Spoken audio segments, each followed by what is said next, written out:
عليك. أتدري من الرجل؟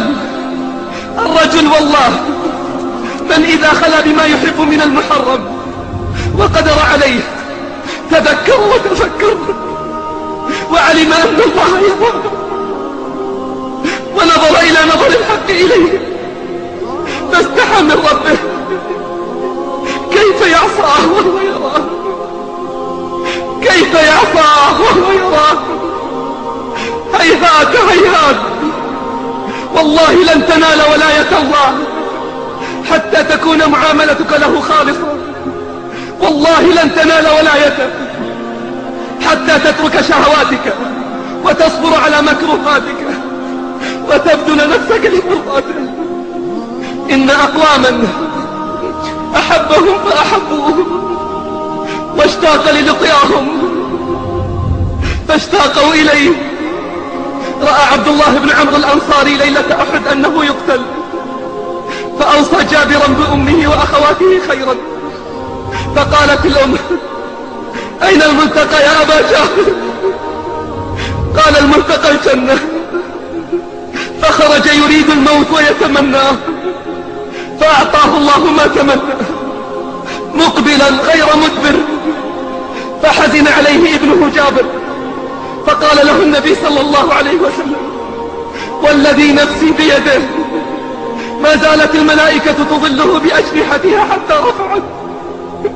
والله يا جابر إن الله كلم أباك كفاحا ليس بينه وبينه ترجمان.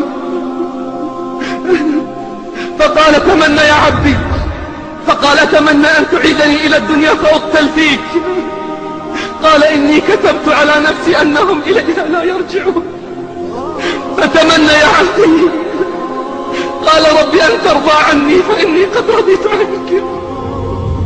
قال: ربي أن ترضى عني فإني قد رضيت عنك. قال: فإني أحللت عليك رضواني فلا أسقط عليك أبدا.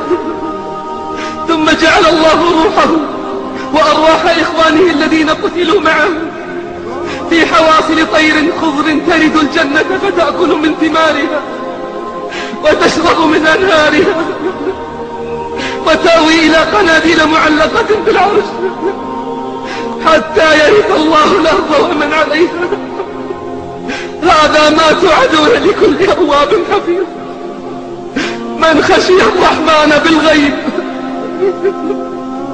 من خشي الرحمن بالغيب وجاء بقلب منيب.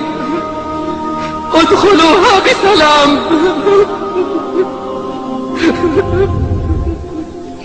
ادخلوها بسلام. ذلك يوم الخلود لهم ما يشاءون فيها. لهم ما يشاءون فيها ولدينا مزيد.